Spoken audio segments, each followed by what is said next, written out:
Good morning అండి. మొదటిసారిగా డువాడే channel చూస్తున్న వాళ్ళైతే డెఫినెట్లీ సబ్స్క్రైబ్ చేయండి. విషయంలోకి వస్తే నోటిఫికేషన్ల పరంపర అనేది మొదలైంది.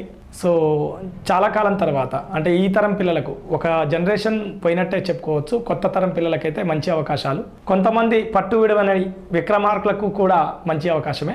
సో జాబ్ క్యాలెండర్ అన్నది అనుకున్నట్టుగా మొదటిగా పేర్కొన్న నోటిఫికేషన్ జాబ్ క్యాలెండర్లో ల్యాబ్ టెక్నీషియన్స్కి సంబంధించి కానీ ఇంకా ఇతర పోస్టులకు సంబంధించి కానీ వచ్చేసింది. సో డెఫినెట్లీ చదవండి, గట్టి ప్రయత్నం చేయండి. మనిషి చేతుల్లో ఉండేటటువంటిది ఏముంటుంది? ప్రయత్నమే కదా. సో దాన్ని డెడికేటెడ్గా కమిటెడ్గా పనిచేయండి. డెఫినెట్లీ మీకు సక్సెస్ వస్తుంది. అందరికి కూడా ఆల్ ద బెస్ట్. ఎట్టి పరిస్థితుల్లో వదలొద్దు. అనుకున్నటువంటి లక్ష్యాలని రీచ్ కావాలి. మీకున్నటువంటి భవిష్యత్ లక్ష్యాలు రీచ్ కావాలంటే గ్రూప్ 1 గ్రూప్ 2 లాంటివి ఒక మార్గంగా మీకు ఉపయోగపడతాయి కాబట్టి సో దీన్ని ఒక మార్గంగానే తీసుకొని ముందుకెళ్లే ప్రయత్నం చేయండి. అంతేగాని ఇదే అంతిమ లక్ష్యంగా భావించకండి. డెఫినెట్లీ సక్సెస్ వస్తుంది. మీరు ఏదో రోజు అనుకున్నటువంటి లక్ష్యాన్ని రీచ్ అవుతారు.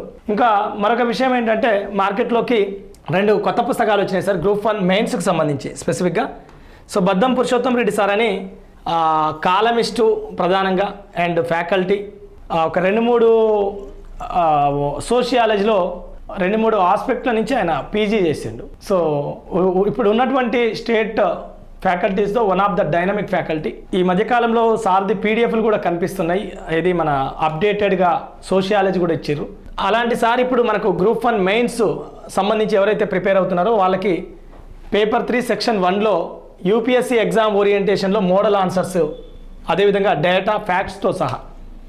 విషయం ఏంటంటే సార్ పుస్తకాన్ని నేను చూసిన, ఈవెన్ ఇక్కడ కూడా పక్కన ఇంకో పుస్తకం కూడా ఉంది, గవర్నెన్స్ అని. సార్ చాలా హరహర డొంకేశ్వరం అని, అంటే నాకు ఎవరో ఈ సార్ అయితే అసలే తెలియదు. ఈ సార్తో అయితే ముఖపరిచయం ఉంది, బద్దం పురుషోత్తం రెడ్డి సార్ తోటి. ఈ సార్ తెలియదు కానీ బట్ గవర్నెన్స్ పుస్తకం నేను చూస్తున్నా, చాలా బాగా అనిపించింది. ఒక చిన్న వయసు అయినప్పటికి కూడా సార్ చాలా అద్భుతంగా రాశారు. ఇద్దరు కూడా సిమిలారిటీస్ ఏందనంటే అసలు వీళ్ళ పుస్తకంలో ఎవరైనా ఉపోద్ఘాతం, నేను ఎవరి పుస్తకం చదివినా కూడా ఫస్ట్ ఉపోద్ఘాతం ముందు మాట చూస్తా. వీళ్ళ ఇద్దరి పుస్తకాల్లో కూడా ముందు మాటలో ఫస్ట్ ఏమని రాశారంటే సిలబస్ అంశాన్ని ఖచ్చితంగా చూడాలి అనే మొదటి వర్డు, ఆ ఒక్క వర్డుతోటే ఈ పుస్తక నిర్మాణం అనేది ఏ ఓరియంటేషన్లో నిర్మితమైంది అనేది మనం చూడవచ్చు. సో డెఫినెట్లీ ఉపయోగపడుతుంది. నేనైతే ఇదే వాడుతున్నా గవర్నెన్స్కి సంబంధించి. నిన్నమన్న వేరే ఇతర అంశాలు వాడినా కూడా. సో హరిహర డొంకేశ్వరం, ఎందుకంటే జెన్యూనిటీని ప్రోత్సహించాలి. డువాడై ఛానల్ అనేది స్టార్టింగ్ నుంచి కూడా జెన్యూన్ వాళ్ళని ప్రోత్సహిస్తుంది. నేను జెన్యూన్ కాబట్టి నన్ను ప్రోత్సహించారు మీరంతా. సో ఇప్పుడు మీరు జెన్యూన్ అయినప్పుడు డెఫినెట్లీ నేను నా నుంచి మీరు ఏర్పాటు చేసిన ఈ వ్యవస్థలో అందరికి కూడా అవకాశం అనేది నా వల్ల అయిన దగ్గరికి, రేపు భవిష్యత్తులో మీరు చూస్తున్నటువంటి వ్యూవర్స్, సబ్స్క్రైబర్స్, మీకు కూడా ఏ అవకాశం కావాలన్నా డువాడై ఛానల్ మీకు ముందు వరుసలో ముందంజలో ఉంటుంది. ఇది మీ ఛానల్. సో గవర్నెన్స్కి సంబంధించి group 1 mains paper 3 section Harihara Donkeshwaram అని సార్ ఉన్నారు. కంపల్సరీ ఎక్సలెంట్ ఉంది సార్ ఇది గవర్నెన్స్ పుస్తకం, మామూలుగా లేదు అసలు. అండ్ బద్దం పురుషోత్తం రెడ్డి సార్ అయితే మనం చెప్పాల్సినటువంటి అవసరమే లేదు. ఇక ఆ సారు ఆల్రెడీ స్టేట్ ఫేమ్ ఫ్యాకల్టీ, అనేక విద్యా సంస్థల్లో పనిచేస్తున్నారు, one of the top faculty. కాబట్టి డెఫినెట్లీ వీటిని తీసుకునే ప్రయత్నం చేయండి. నాకైతే చాలా బాగా నచ్చింది గ్రూప్ 1 మెయిన్స్ సంబంధించి ఈ సారు అండ్ గవర్నెన్స్ సంబంధించి ఈ సారు. మరొక మంచి వీడియోలో మరింత బెటర్గా కూడా కలిసే ప్రయత్నం చేద్దాం. ఒకసారి పుస్తకాలు కూడా చూస్తాను సార్, మీకు నేను చదివేది చూపిస్తాను. మీకు మర్చిపోయినా ఇలా ఉంటాయి సార్. మన హరహరి సార్, హరహరి ఈ సారేమో బద్దం పురుషోత్తం రెడ్డి సారు. సో అంటే నాకు తెలియదు, హరహరి సార్ అయితే నాకు ఎవరో కూడా తెలియదు వాస్తవానికి. ఈవెన్ ఇంకోటి ఏంటంటే ఇప్పుడు కూడా పోనీ జనరల్గా ఏం చేస్తారంటే సార్ నా పుస్తకం కొద్దిగా ప్రమోట్ చేయండి అలా అడుగుతుంటారు.